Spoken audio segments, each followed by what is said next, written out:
Torej, z delitvijo polžjega vsadka, kot smo že slišali, se pot do razumevanja slišanega šele začne. Podporo lahko uporabniki dobijo v različnih zavodih, organizacijah. Trije takšni glavni centri v Sloveniji so Center za sluh in govor v Mariboru, potem Zavod za gluhe in naglušne v Ljubljani in pa Center za komunikacijo, sluh in govor v Portorožu.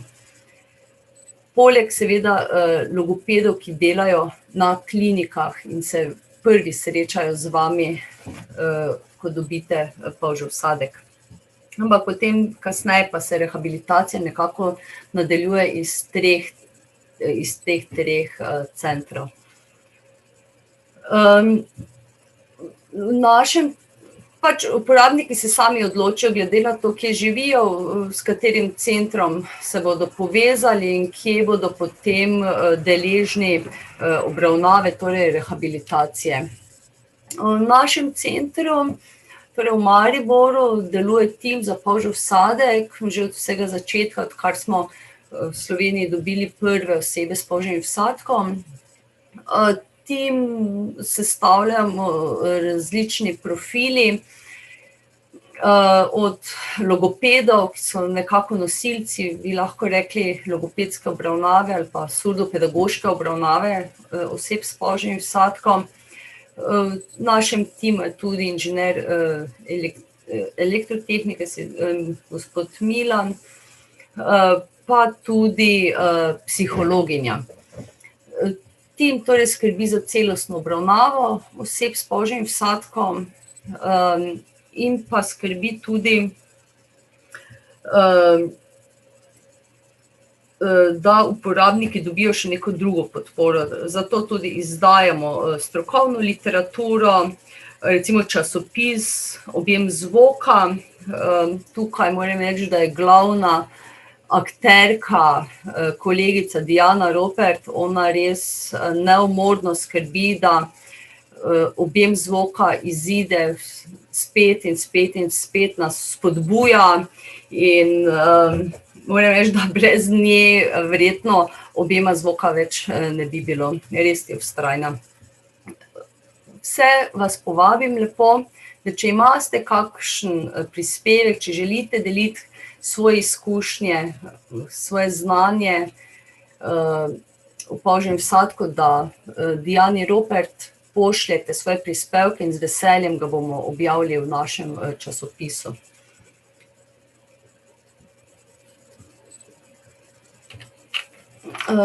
Glavna naloga nekako nas je, da naučimo starše, največ pač delamo z starši otrok, manj z odraslimi uporabniki, ker jih je pač otrok tudi veliko, da jih pač naučimo, kako spodbujati torej razvoj poslušanja in govora njihovih otrok. Najprej, ko dobijo vsadek oziroma takrat, ko se vključi procesor, to je ta zunanji del, otrok ali pa odrasli uporabnik potrebuje optimalno okolje za poslušanje. Kaj pa je zdaj to tisto optimalno okolje za poslušanje? To je poslušanje v tišini. Torej starši ali pa partnerji odrasle osebe morajo pomagati ustvariti tiho okolje. To je ustrezno okolje. V tem okolju morajo biti izklopljeni televizorji, radio, telefoni, razni drugi šumi, kot so recimo šum ventilatorjev od računalnikov ali pa šumenje klime. Vse te šume je nujno potrebno izklopiti. Kolikor gre za enostransko implantacijo, torej da ima otrok samo na eni strani polžka, je pomembno, da govorimo vsaj v začetni fazi na njegovi, rečemo, boljši strani, torej na strani, kjer ima polžji vsadek. To je zelo pomembno. zato da nas pač ne lovi naokoli in ne rabi v tisti prvi fazi še ugotavljati, iz katere smeri zvok prihaja. To se bo učil otrok ali pa odrasli uporabnik kasneje. Če rečem, včasih samo otrok, mislim tudi, da stvari veljajo za odrasle uporabnike. Hitro jih naučimo preverjanja z lin glasovi. Tukaj vidite sličice za lin glasove, to so M, A, I, U, Š in S. Torej, te glasove povežejo z določeno sliko in ko vidimo, da prepoznajo te glasove, vemo, da deluje cel spekter, torej govornih frekvenc, kar da nam podatek, da procesor dobro deluje. Če ne deluje, so pač potrebne ali kakšne nove nastavitve, pa pač pogledati, kaj je narobe z samim procesorjem. Torej, po prvi nastavitvi polžjega vsadka moramo ugotoviti, kako glasen naj bo zvok, ki ga otrok zazna. Otroka vedno najprej opozorimo na zvok, poslušamo in nato pogledamo izvor zvoka. Se pravi, vedno je najprej zvok, potem je pa tisto, kaj bi naj otrok poslušal, tista neka vsebina.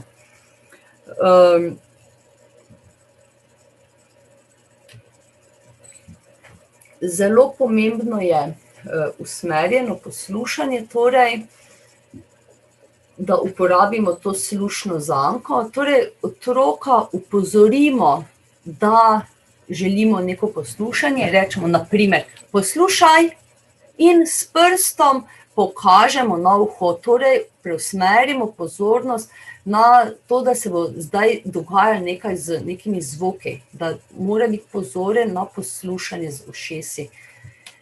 Ali pa vprašamo, kaj je to? Mogoče za trenutek otrknemo, spet nujno pokažemo z prstom na uho in ga torej usmerimo, da naj posluša. Vedno, ko ga želimo opozoriti na neke zvoke, mi nekaj slišimo, recimo slišim lajež psa, rečem poslušaj, pokažem hkrati na uho in poslušam z otrokom v tišini, poslušam in v moji okolici se takrat sliši samo lajež, recimo psa.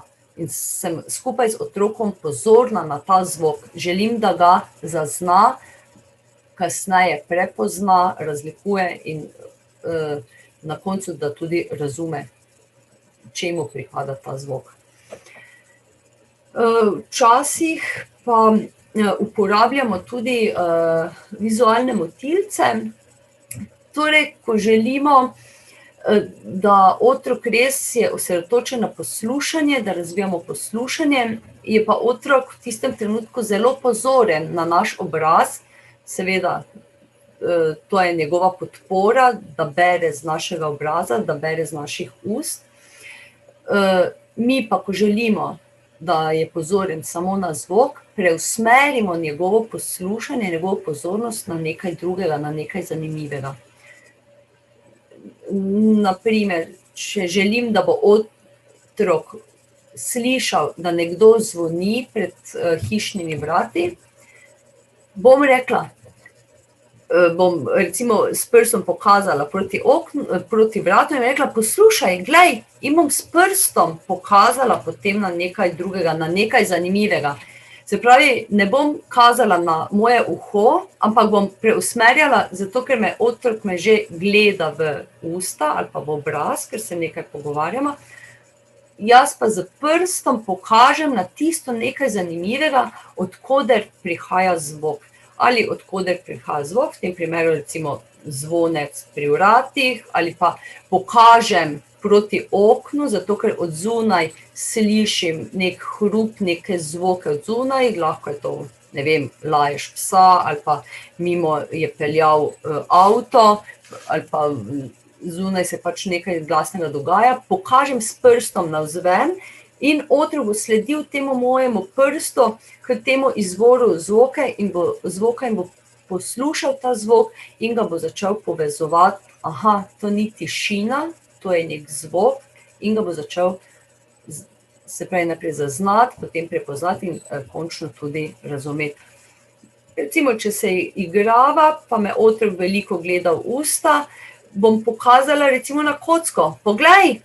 In bom s prstom spet pokazala v stran od mojih ust in bom pokazala na kocko. Poglej! Kocka je padla, daj mi kocko. In bom tako preusmerila na nekaj drugega. Predvsem to delamo zato, da se ne rabimo skrivati recimo za nekim zaslonom svojih ust, ampak da to naredimo na nek bolj naraven način, torej da preusmerimo pozornost. Ali pa recimo na neko dogajanje v knjigi.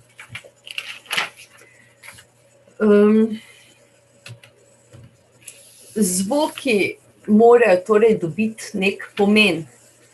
Najprej sem v tisti tišini želela, da zvok sploh je, torej da razlikuje otrok, zvok je, zvok ni, torej da se nekaj dogaja, da začne sploh zaznavati. Potem pa želim vedno bolj, da zvoki dobivajo pomen. Tukaj so pri otrocih zelo pomembne vokalne igre, torej ponavljanje določenih glasov ali zlogov, besed, in otrok ta zvok začne povezovati z nekim pomenom. Recimo, smo veseli, recimo razširimo roke, rečemo, lej, kdo je danes tukaj? In otrok začne to povezovati z nekim kontekstom. Ali pa enostavno pomahamo z roko, pa, in recimo odhajamo in otrok s časoma ta pa začne povezovati s tem pomenom, da recimo mi odhajamo. Se pravi, ta pa bo dobil vedno bolj neki pomen. Razne igrice, recimo, pa se skrijemo, ali se skrijemo mi, ali skrivamo neko igračo, recimo skrivamo medvedka, kje je medo? In tako bo postopoma, torej ta zvok dobil pomen. Pomembno je, da ne govorimo samo tega, da otrok ne posluša samo govora, ampak tudi, da se drugače izražamo, recimo s šepetanjem. Otrok postane bolj pozoren, če mu nekaj zašepetamo. Torej, sedaj ti bom pa povedala, poglej, kje je muca. In zašepetamo in otrok bo na tak način pozoren in poslušal bo neke druge kvalitete zvoka. Izrednega pomena je petje. Torej, peta beseda, torej, ki jo pojemo, ima veliko kvalitet. V pesmicah je veliko ponavljanja in ta redundanca v govoru, to ponavljanje tudi potem otroku lajša, da besede dobivajo nek pomen. Torej, predmete moramo tudi povezati z zvokom in objekte povežemo z zvokom. Recimo, zagledamo muco in je muca mjavka, rečemo mjav, ja, to je muca, poglej, muca mjavka. Poglej, kakšen rep ima muca. Mjav, to je muca. In na tak način, torej, neko žival, recimo, povežemo in z njenim oglašanjem in z njenim poimenovanjem, dajemo že tudi strukturo povedi, ne uporabljamo samo teh onomatopej, ne bomo rekli samo mjav, ampak bomo uporabili tudi cele povedi, kot recimo muca je tukaj.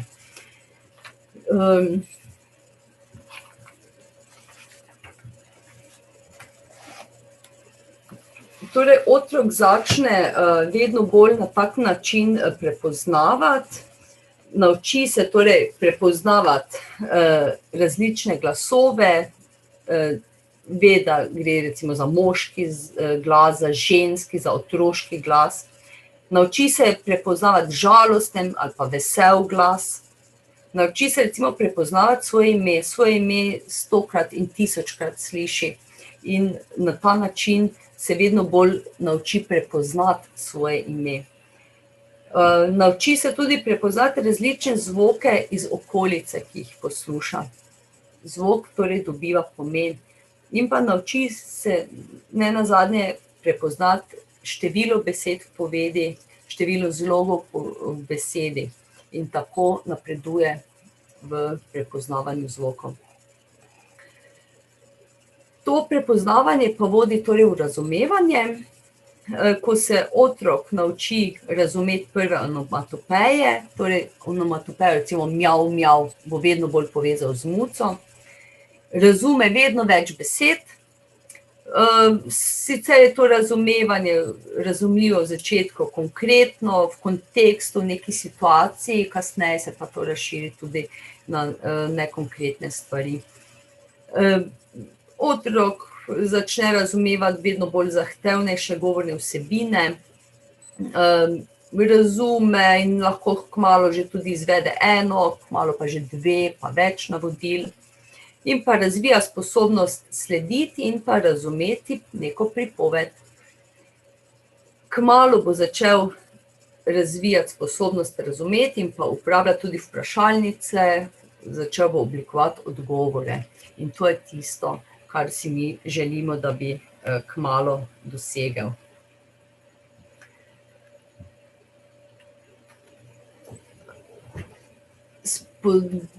Torej, na tak način spodbujamo jezikovni razvoj. Tu je potrebno uporabiti neka pravila za dobro komunikacijo. Zelo pomembno je, da odrasli sogovorniki recimo počakamo, da otrok oblikuje svoj odgovor. Se pravi, da mu ne skačemo v besedo, da mu ne polagamo besedo v usta, ampak da govorimo izmenično, jaz, otrok, in damo otroku dovolj časa za njegov odziv. Čas, ki ga otrok potrebuje, pa individualen, nekateri potrebujejo več časa za ta odziv, nekateri manj. Jaz nekako se držim pravila 10 sekund in še vedno nisem dovolj potrpežljiva, da bi čakala do 10, če si ne štejem na prste. Še vedno uporabljam skrito nekje pod mizo za hrbtom svoje roke in si dobesedno s prsti odštevam teh 10 sekund. 1, 2, 3, 4, 5, 6, 7, 8, 9, 10. To je čas, minimalni čas, ki ga otroku moramo dati, da oblikuje v svojih mislih nek odgovor. Poslušanje mora biti takšno, da prisluhnemo otrokovemu sporočilu in pa odgovorimo njegovi pobudi. Torej, spodbujamo vsako njegovo oglašanje. Če otrok na primer reče o, je to nek njegov odziv na nekaj, bomo mi to rekli, ja, to je raca, raca gaga, gaga, gaga, gaga, poglej, kljun, perje, noge, to je raca.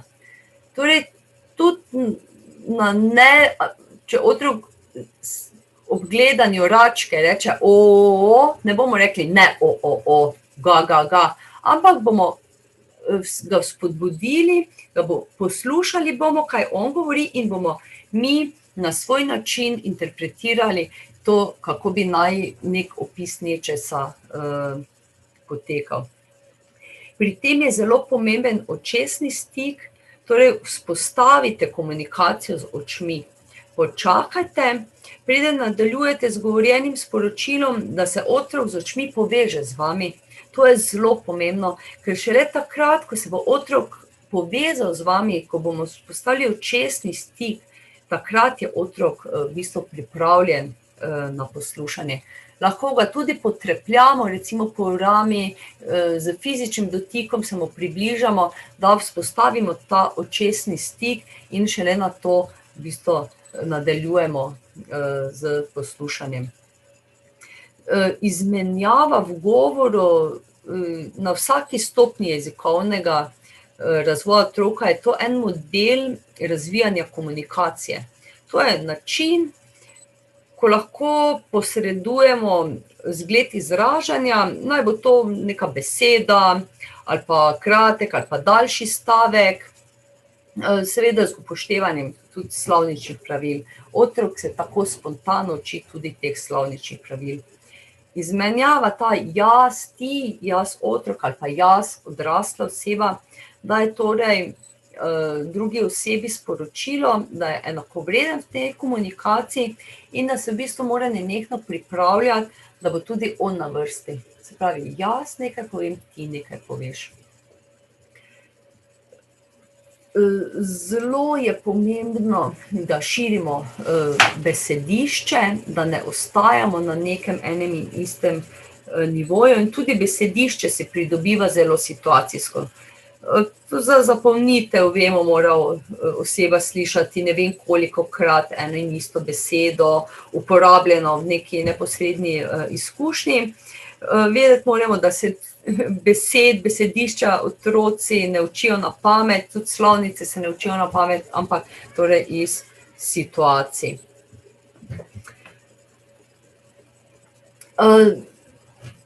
Za eno in isto stvar moramo uporabljati najrazličnejše besede, tudi tiste besede, ki jih otrok še ne razume, ampak jih mora slišati. Čim večkrat jih mora slišati, da jih bo nekoč razumel. Če ne bomo nikoli uporabili besede gliser ali pa barka, je otrok ne bo nikoli razumel. Zato je treba uporabljati različne besede za eno in isto stvar. Poglej, tu so ladje, čavni, barke, jadrnice, poglej gliser, tam daleč na morju, poglej, tam vidim tanker.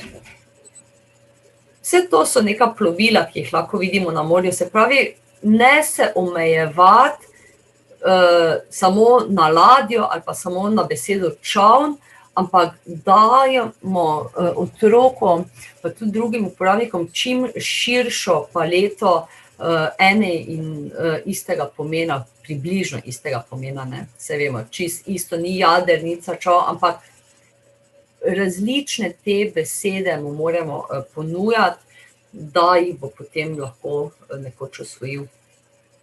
In pa povežemo znanost z neznanim, torej tisti otrokov pa, to je ena izmed prvih besed, ki jih otrok začne uporabljati, pa razširimo. Ja, tvoja mama gre sedaj pa, ja, mama gre v službo. Adijo, mama, lepo se imej, pa, mama, adijo, mama.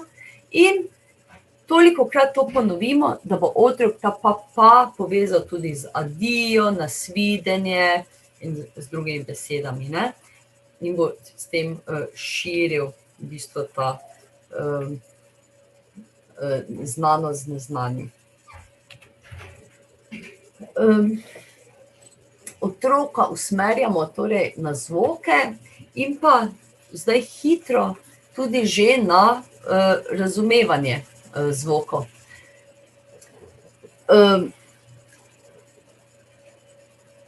Razvijanje dialoga je torej neka izmenjava, je nek osnovni model dialoga, pri katerem se prilagajamo otrokovi razvojni stopnji. Dialog razvijamo že na začetni stopnji govorne komunikacije, uporabi tistih prvih onomatopej in pa prvih besed, recimo že pri pa ali pa pri ga. Zahtevnost pa nenehno stopnjujemo, tako da vključujemo torej vedno nove besede, daljšamo povedi, spodbujamo pravilno uporabo slovničnih pravil. Ko nekaj slišimo, kjerkoli že smo, recimo na sprehodu, slišimo, ne vem, ptičje petje. In rečemo, kaj si slišal? Se pravi, se ustavimo in usmerimo pozornost na tisti zvok. Mi želimo, da otrok ne samo da zazna, da ga razlikuje od ostalih zvokov v okolici, ampak da razume, da gre točno za ptičje petje. Mogoče že točno za petje kukavice. Ja, kuku, to slišiva kukavico. In že besedo ptica, ptič mogoče spustimo ali pa omenimo, ampak potem se pa osredotočamo, ja, kukavica, poslušaj, kuku, to je kukavica. In potem seveda čakamo na odziv poslušalca. Možgani so tisti, ki bojo ta zvok morali povezati z nekim pomenom. Možgani so tisti, ki morajo začeti razumeti zvoke.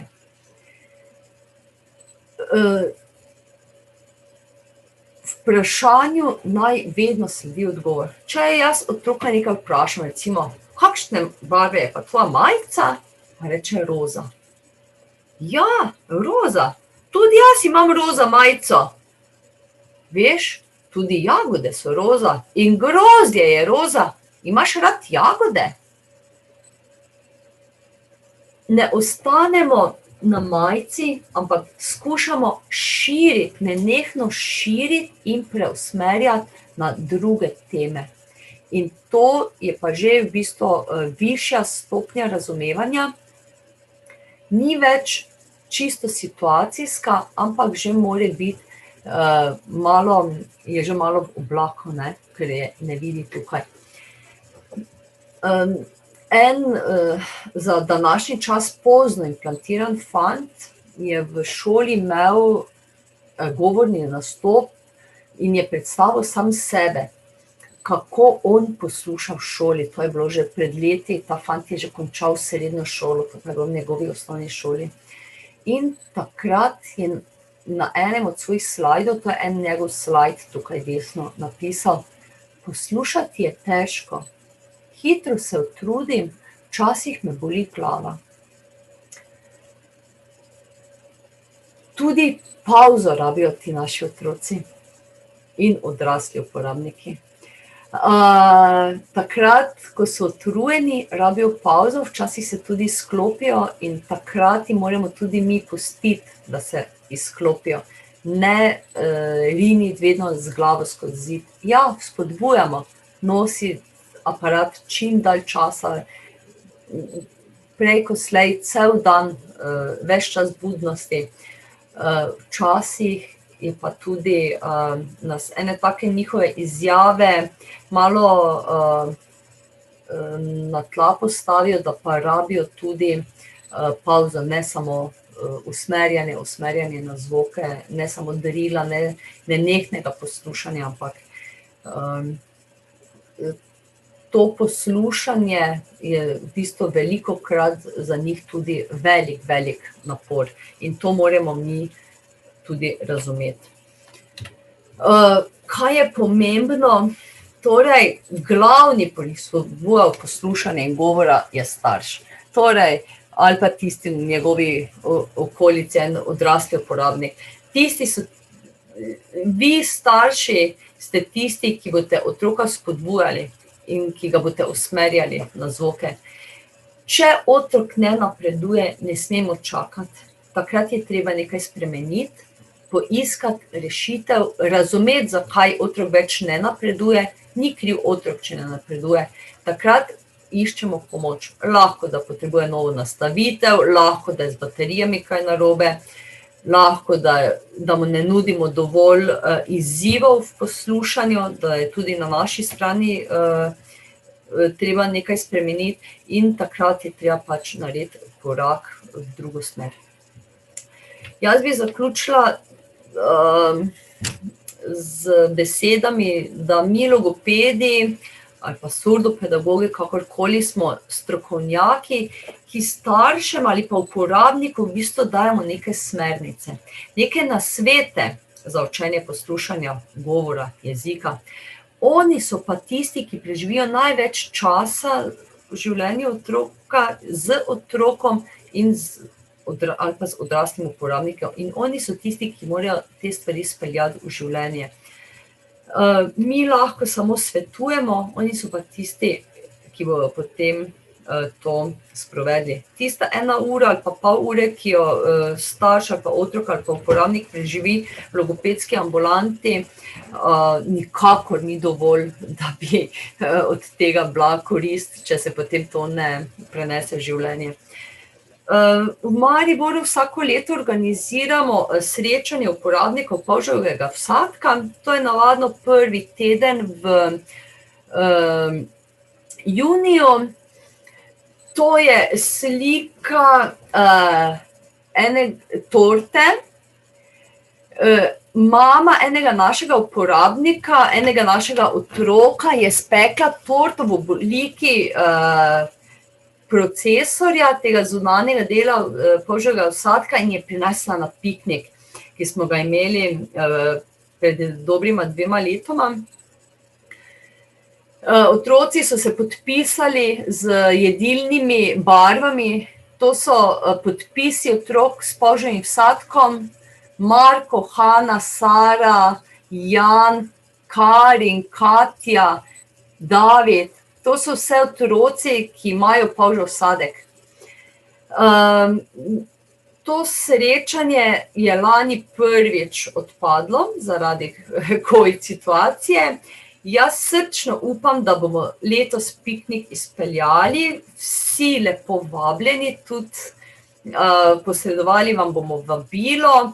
Upam, da se srečamo v živo, ne tako preko Zooma pa teh računalnikov, pa da tudi v živo se družimo pa izmenjamo izkušnje, tako kot je rekla gospa Darja, to, da se pogovoriš z osebami, ki uporabljajo vsadek, da vprašaš uporabnike iz prve roke, mislim, da je to ena od zelo pomembnih stvari in to srečanje uporabnikov polžjega vsadka daje ravno eno tako možnost. Hvala za vašo pozornost. Upam, da se vidimo.